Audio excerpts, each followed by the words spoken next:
بسم اللہ الرحمن الرحیم الحمد للہ رب العالمین والصلاة والسلام علی اشرف الانبیاء والمرسلین نبینا محمد بن عبد اللہ وعلی آلہ واصحابہ الغر المیامین ومن تبعهم بإحسان إلى يوم الدین اما بعد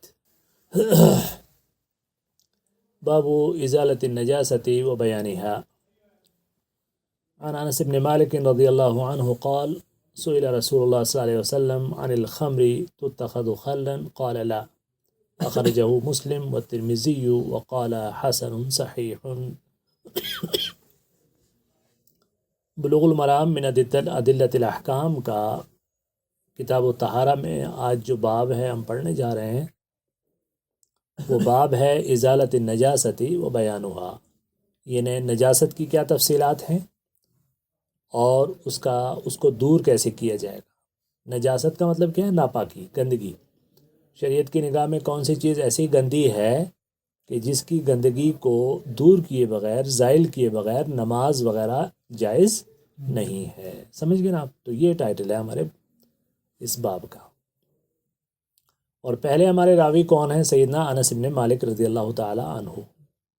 وہ فرماتے ہیں سئل رسول اللہ صلی اللہ علیہ وسلم عن الخمر، کہ رسول کریم صلی اللہ علیہ وسلم سے پوچھا گیا شراب کے بارے میں، تتخذ خلا، کہ جس کا سرکہ بنا لیا جائے، تو آپ نے فرمایا لا، نہیں، یعنی جائز نہیں ہے۔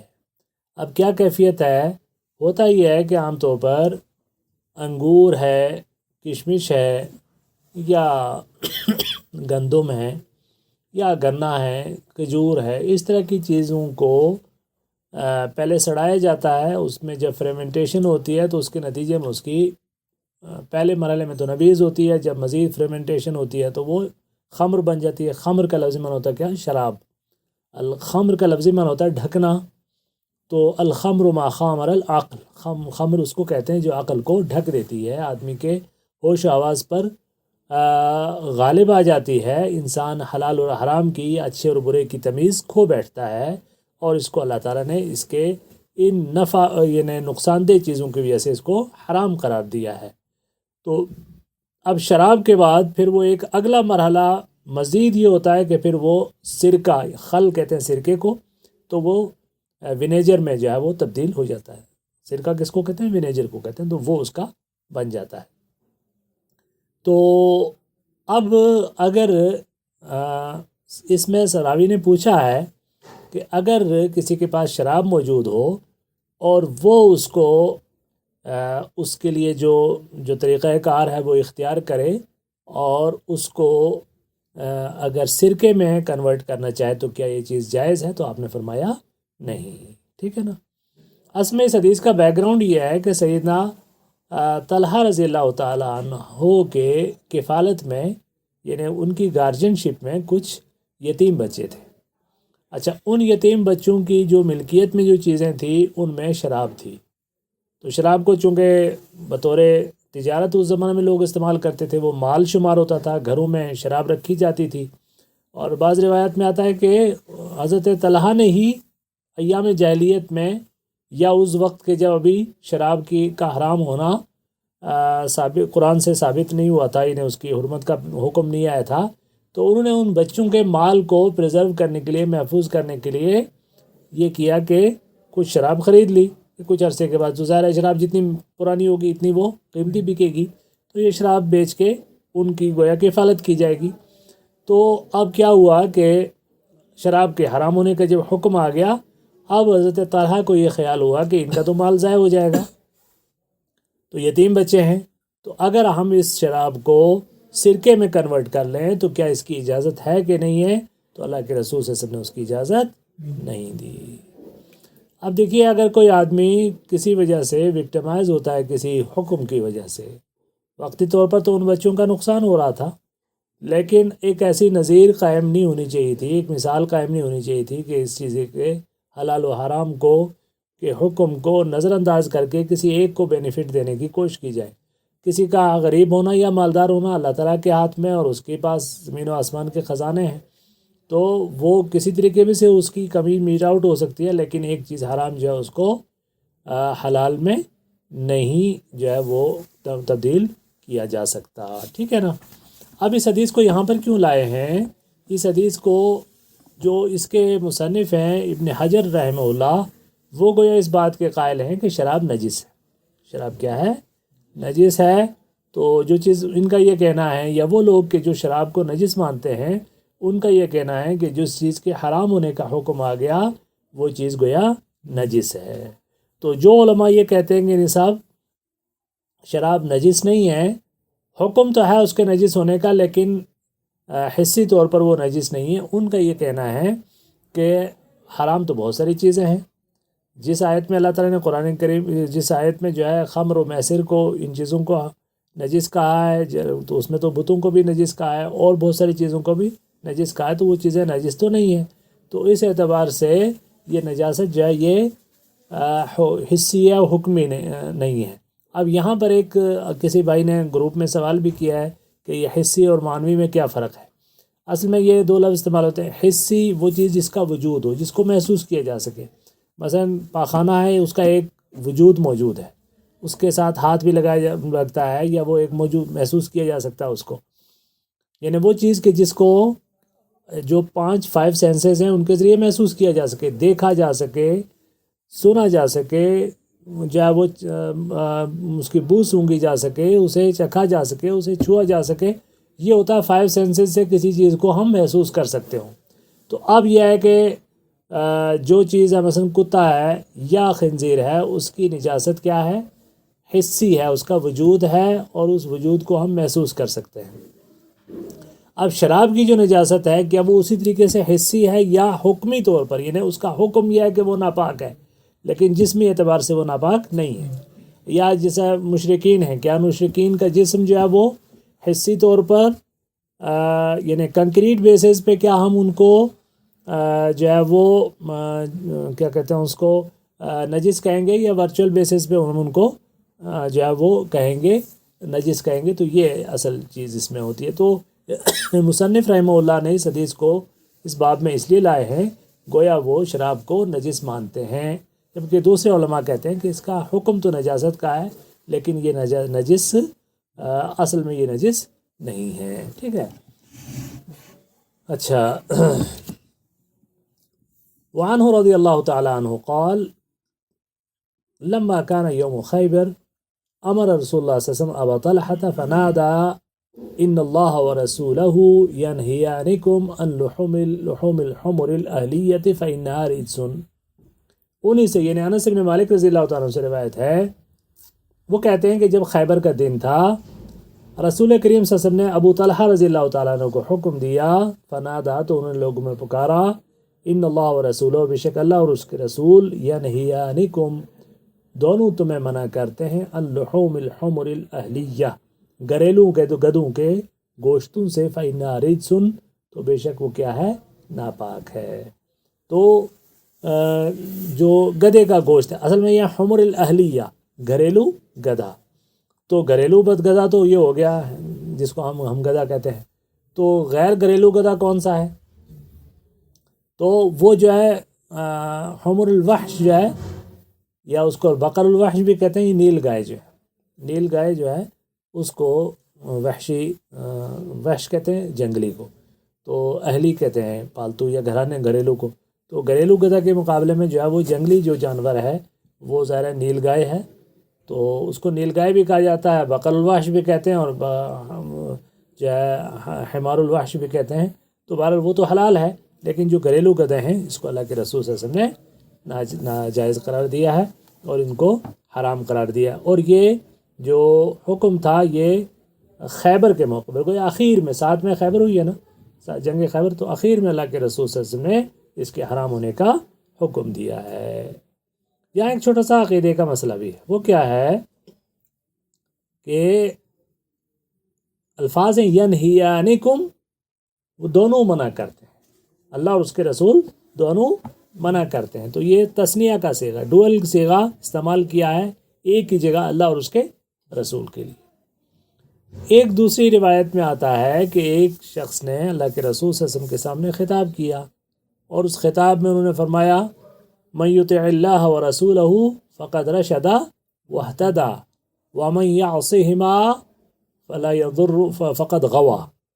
تو جس نے اللہ اور اس کے رسول کی اطاعت کی اس نے کیا کہتے ہیں کامیابی حاصل کی، اور جس نے ان دونوں کی نافرمانی کی، اللہ اور اس کے رسول کی، یعصیہما صیغہ وہی تثنیہ کا استعمال کیا اللہ اور اس کے رسول کے لیے ایک جگہ جوڑ کر، تو اللہ کے رسول صلی اللہ علیہ وسلم نے فرمایا بئس الخطیب انت، تو سب سے برا خطیب ہے۔ گفتگو بہت اچھی تھی ساری چیز، لیکن یہاں عقیدے کا مسئلہ تھا، تو اللہ کے رسول صلی اللہ علیہ وسلم نے سختی سے منع فرمایا کہ تو برا خطیب ہے کہ تو نے یہ چیز اس طرح بیان کی۔ اب یہاں اس حدیث میں ینہیانکم رسول کریم صلی اللہ علیہ وسلم کا منادی جا کے اعلان کر رہا ہے، اور وہاں پر جو ہے اللہ کے رسول کے سامنے ہوا تو آپ نے منع کر دیا، تو یہ دونوں میں تضاد کا کیا مسئلہ ہے؟ تو علماء لکھتے ہیں کہ وہ خطابت کا مقام تھا، وہ ایسا موقع تھا کہ جب آدمی خطابت کر رہا ہے، اور خطابت میں جو بھی بات ہوتی ہے وہ وضاحت کے ساتھ نہیں ہوتی، اجمالی طور پر ہوتی ہے، تو وہاں کوئی ایسا جملہ نہیں بولنا چاہیے کہ جس سے عقیدے کی خرابی کا احتمال ہو، جس سے عقیدے کی خرابی کا احتمال ہو، اس لیے اللہ کے رسول صلی اللہ علیہ وسلم نے اس کو منع فرمایا۔ البتہ یہاں پر وہ کیفیت نہیں تھی، ٹھیک ہے نا۔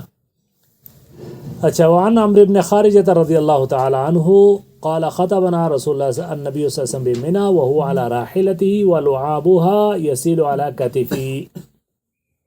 حضرت عمرو بن خارجہ رضی اللہ تعالی عنہ روایت کرتے ہیں کہ خطبنا نبی صلی اللہ علیہ وسلم بمنى، نبی کریم صلی اللہ علیہ وسلم نے ہمیں خطاب فرمایا منا میں، وهو على راحلته، وہ اپنے راحلہ پر تھے۔ راحلہ کس کو کہتے ہیں؟ اونٹ کو کہتے ہیں۔ اب وہ چاہے اونٹنی ہو یا اونٹ ہو، مذکر ہو یا مؤنث ہو، اس کے لیے راحلہ کا لفظ استعمال ہوتا ہے۔ وَلُعَابُهَا يَسِيلُ عَلَى كَتِفِي، اور اس اونٹنی کا جو لعاب تھا،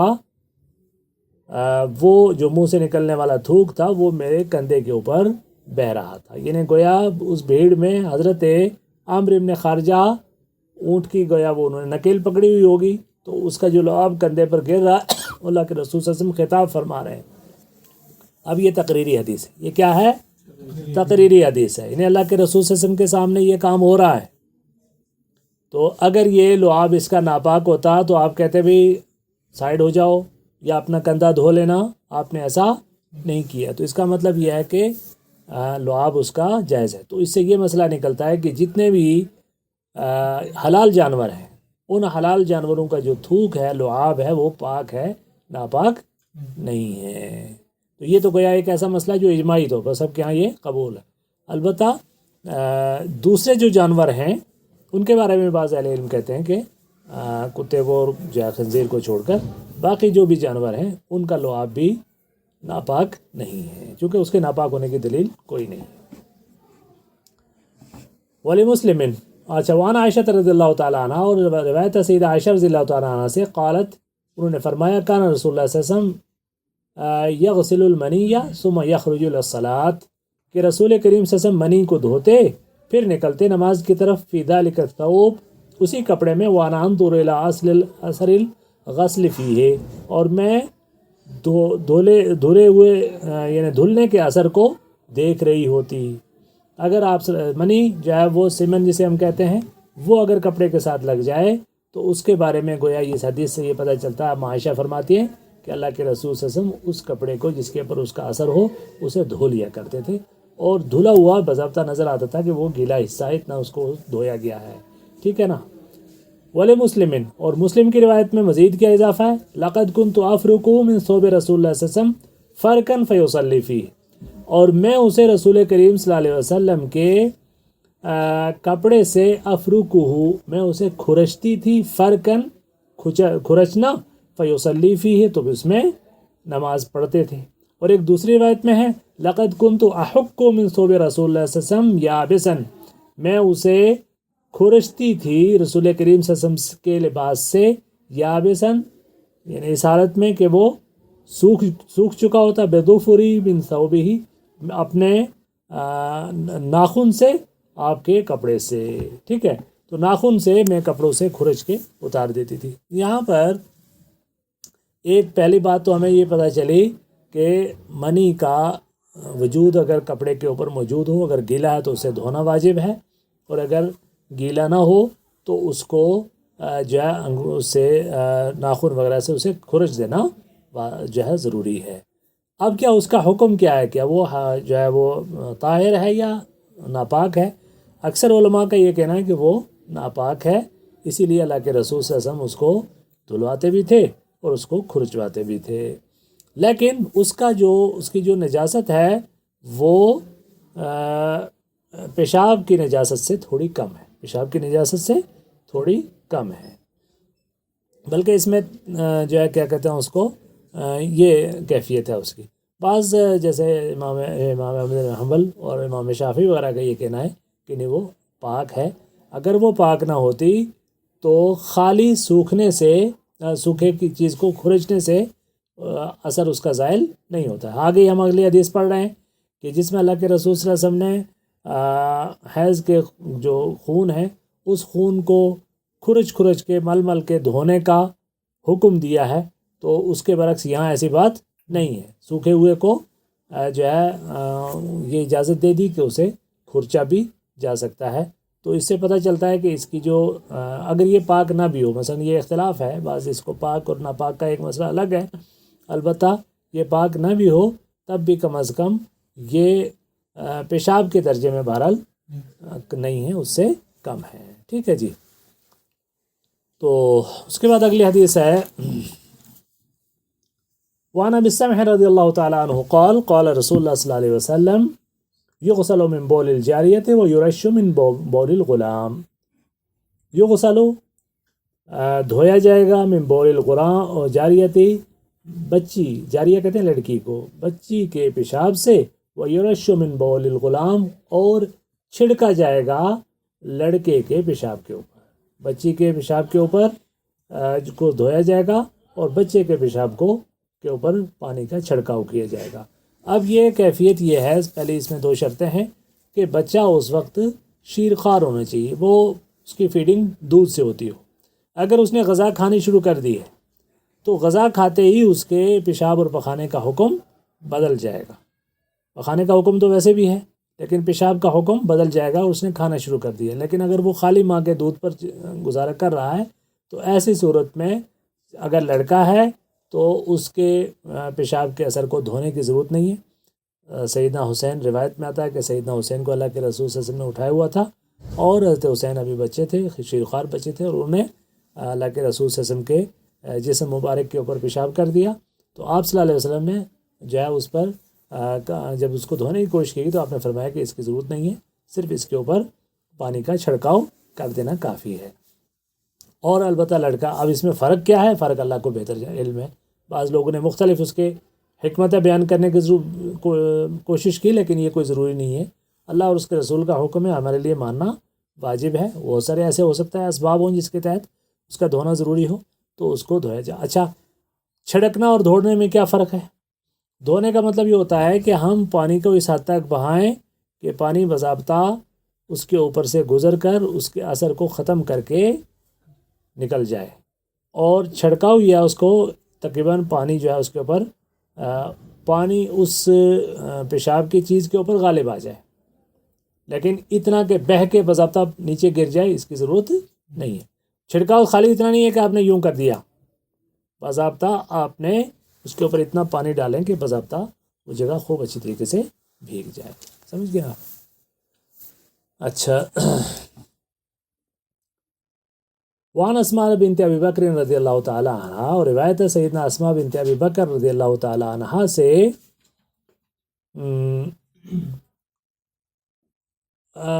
ان نبی صلی اللہ علیہ وسلم قال کہ رسول کریم صلی اللہ علیہ وسلم نے فرمایا فی دم الحید یصیب الثوب، حیض کے خون کے بارے میں۔ حیض کا خون کون سا ہوتا ہے؟ جو عورتوں کو ماہواری کا خون آتا ہے۔ یصیب الثوب، جو کپڑے کو پہنچ جائے۔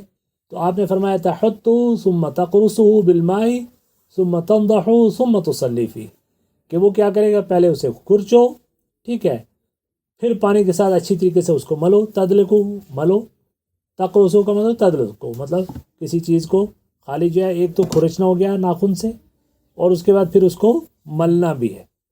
ثم تنضح، پھر اس کے اوپر مزید پانی ڈالو، اور پھر ثم تصلی فیہ، پھر اس میں تم نماز پڑھو۔ تو گیا باضابطہ اچھی طریقے سے اس خون کو صاف کرنا ضروری ہے۔ اور اگلی حدیث جو ہے اس میں مزید وضاحت ہے کہ حضرت ابو ہریرہ فرماتے ہیں کہ قالت خولۃ، خولہ نے فرمایا یا رسول اللہ کے رسول، فَإِن لَمْ يَذْهَبِ الدَّمُ، اگر خون کا اثر پھر بھی ختم نہ ہو جائے، مطلب رنگ باقی رہے، اتنا سب کچھ دھونے کے باوجود بھی خون کا رنگ کپڑے کے اوپر اگر نظر آتا ہو تھوڑا تھوڑا، تو آپ نے فرمایا یکفیک الماء ولا یضرک اثرہ، تمہارے لیے پانی کافی ہے، اس کا اثر اب تمہیں نقصان نہیں پہنچائے گا۔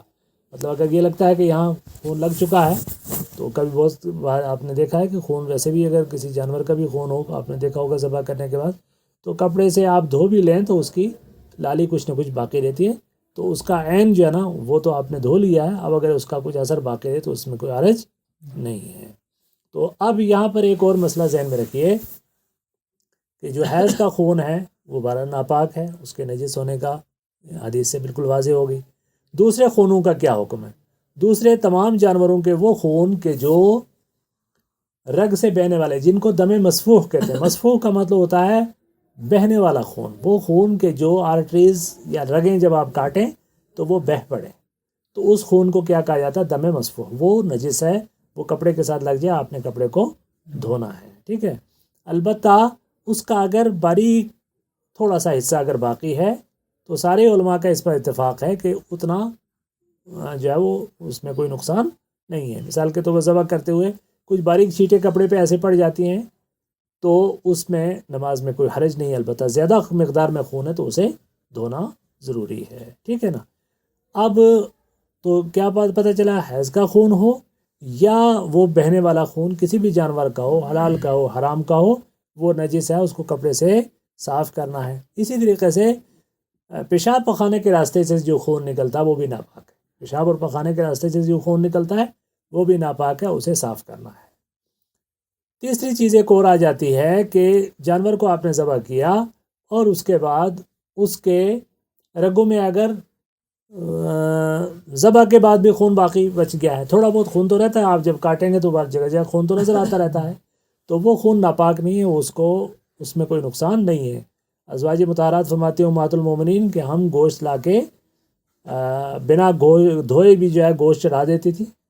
عربوں میں عام طور پر گوشت دھونے کا رواج نہیں ہے، تو گوشت ہم جو ہے ہنڈیا میں چڑھا دیتی تھی، تو اس میں ہنڈیا میں باضابطہ رنگ لال نظر آتا تھا، اس میں لالی نظر آتی تھی خون کی، اور ہمیں اس کے کھانے سے منع اللہ کے رسول صلی اللہ علیہ وسلم نے نہیں کیا۔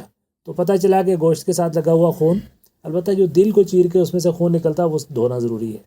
تو باقی جو خون ہے وہ بکھرا ہوا، اس میں کوئی حرج نہیں ہے جو گوشت کے ساتھ لگا۔ اپنا خون لگا ہوا کپڑوں پہ، جی ہاں وہی میں کہہ رہا ہوں۔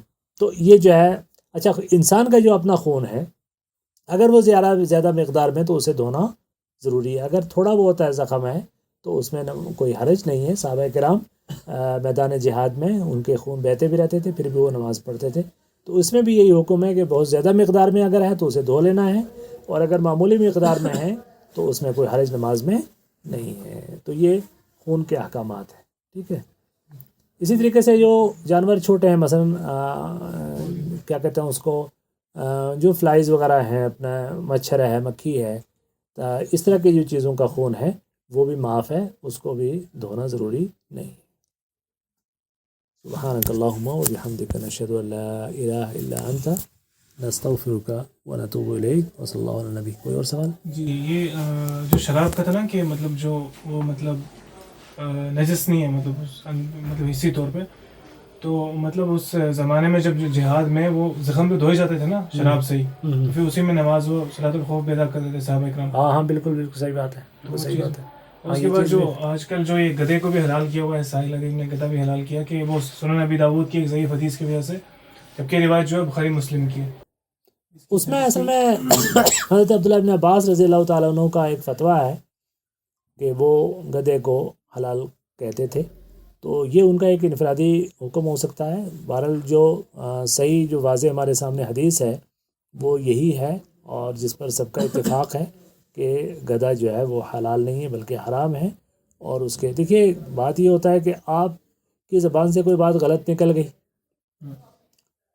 یا آپ کی لا علمی کی وجہ سے آپ نے کوئی غلط بات کہہ دی، اور صحیح موقف یہ ہے جو ہمارے سلف سے ثابت ہے آج تک ہے کہ غلطی انسان سے کسی بھی عالم سے غلطی سے کوئی عالم بھی پاک نہیں ہے۔ ہر عالم سے کچھ نہ کچھ غلطی ہوتی ہے. تو غلطیاں دو طرح کی ہوتی ہیں. بات لمبی نہ ہو جائے, ہمارا ڈیوریشن تھوڑا مختصر ہوتا ہے, لیکن پھر بھی میں کہہ دوں کہ غلطیاں دو طرح کی ہوتی ہیں. ایک غلطی ہوتی ہے علمی اور ایک غلطی ہوتی ہے منہجی.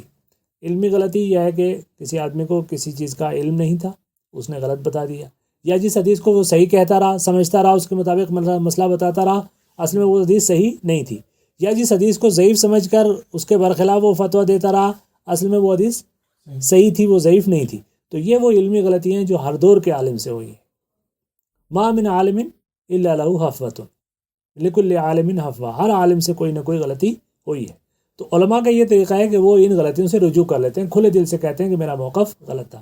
سلف سے لے کے خلف تک آج تک بڑے علماء جو ہیں وہ اپنی غلطیوں کا رجوع کرتے رہے. ایک ہوتا ہے میتھڈالوجی کی غلطی, منہج کی غلطی, میتھڈالوجی کی غلطی, وہ معاف نہیں ہے. مثال کے طور پہ ایک آدمی کہتا نہیں جا میں ضعیف حدیث کو بھی حجت مانتا ہوں, ٹھیک ہے, اور وہ ضعیف حدیثوں کی بنیاد پہ مسئلے بتا رہا ہے, تو گویا اس کا میتھڈ غلط ہے, اس کا میتھڈ غلط ہے. تو یہ میتھڈالوجی کی غلطی ہے. تو اس طرح کی غلطیاں پھر جو ہے وہ قابل قبول نہیں ہیں, اس کا پھر رد بھی سختی سے کیا جائے گا. اگر کسی شخص نے اپنی کسی پوڈ کاسٹ میں یا کسی گفتگو میں کوئی غلط بات کہہ دی اور بعد میں اسے توجہ دلائے گی کہ صاحب آپ کی بات غلط ہے, آپ نے گدھے کو حلال کیسے کہا, تو اسے یہ چاہیے تھا اگر وہ اس کا وہ علمی منہج ہوتا اس کا ہوتا تو وہ کہتا صاحب مجھ سے غلطی ہوگی.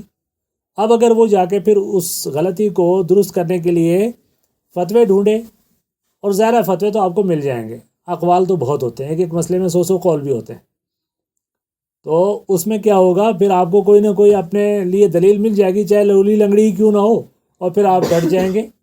پھر آپ ظاہر ہے کہ ڈٹ جائیں گے, اور اس میں پھر آپ ہٹ درمی بھی کریں گے, پھر غلطی کرتے جائیں گے, اور پھر آپ کو جو بہت اچھا ماننے والے ہیں وہ پھر اس غلطی کو آگے وہ پھر وہ غلطی ملٹیپلائی ہوتی رہے گی. اس لیے بہتر موقف اور تقوی کا موقف یہ ہے کہ جس سے کوئی غلطی ہو تو اس سے رجوع کر لے. آخر دعوانا